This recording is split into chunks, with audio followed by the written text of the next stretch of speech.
మోడీ దేశాన్ని పరిపాలించాలి, ప్రధానమంత్రిగా ఉండాలని కోరుకుంటున్నాను మనస్ఫూర్తిగా. మీ ముందు మా జగన్మోహన్ రెడ్డి గారికి కూడా మనవి చేసుకుంటున్నా. రేపు కలిసి కూడా చెప్తా. మోడీ గారు గాని అవకాశం ఇస్తే భారతీయ జనతా పార్టీతో కలిసి ముందుకు పోదాం. మొన్ననే తప్పు చేశాం. 24లో వాళ్ళు ఎదురు చూసింది వాస్తవంగానైతే మనం వాళ్లతో ముందుకు పోకుండా వెనకడుగు వేసి ఉంటే మనం చేసింది తప్పే. ఎందుకు వెళ్లకూడదు భారతీయ జనతా పార్టీతో? 5 సంవత్సరాలు ప్రతి బిల్లుకి సపోర్ట్ చేశాం రాజ్యసభలో, పార్లమెంటులో. మోడీ గారు ఏమడిగితే అది చేశారు జగన్మోహన్ రెడ్డి గారు. ఎలక్షన్స్ వచ్చే తల్లికి దూరం అయిపోయినాం.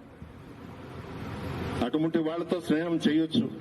మోడీ గారు ఒక మాట ఇస్తే కట్టుబడి ఉంటాడు. మోడీ గారికి, అమిత్ షా గారికి చంద్రబాబు నాయుడు గారి మీద నమ్మకం లేదు. ఇదే చంద్రబాబు నాయుడు మోడీ గారి గురించి, మోడీ గారి భార్య గురించి నిండు శాసనసభలో ఏ విధంగా వ్యంగ్యంగా మాట్లాడాడో అన్ని ఛానల్స్ లో మనం చూశాం. అమిత్ షా గారు తిరుమలకు వస్తే రాళ్లు వేయించాడు, చెప్పులు వేయించాడు. మోడీ గారు గుజరాత్ ముఖ్యమంత్రిగా ఉన్నప్పుడు అక్కడేదో అల్లల్లో జరిగితే మోడీ గారిని ఉరిదీమన్నాడు, హైదరాబాద్ లో అడుగు పెట్టనివ్వనన్నాడు. ఇన్ని చేసినటువంటి వ్యక్తి మీద మోడీ గారికి, అమిత్ షా గారికి అసలు ఇష్టమే లేదు.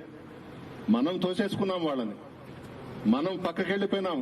ఆ సమయంలో పవన్ కళ్యాణ్ గారు ముందుకు వచ్చి వాళ్ళిద్దరిని కలిపాడే తప్ప చంద్రబాబు నాయుడు మీద మోడీ గారికి గాని, అమిత్ షా గారికి గాని ప్రేమ అనేదే లేదు. విధి లేని పరిస్థితుల్లో ఆ పార్టీతో కలిసి ముందుకు పోయినారు. రాబోయే రోజుల్లో నరేంద్ర మోడీ గారి నాయకత్వంలో దేశం ముందుకెళ్లాలి, జగన్మోహన్ రెడ్డి గారి నాయకత్వంలో ఆంధ్ర రాష్ట్రం ముందుకెళ్లాలని కోరుకుంటున్నాను.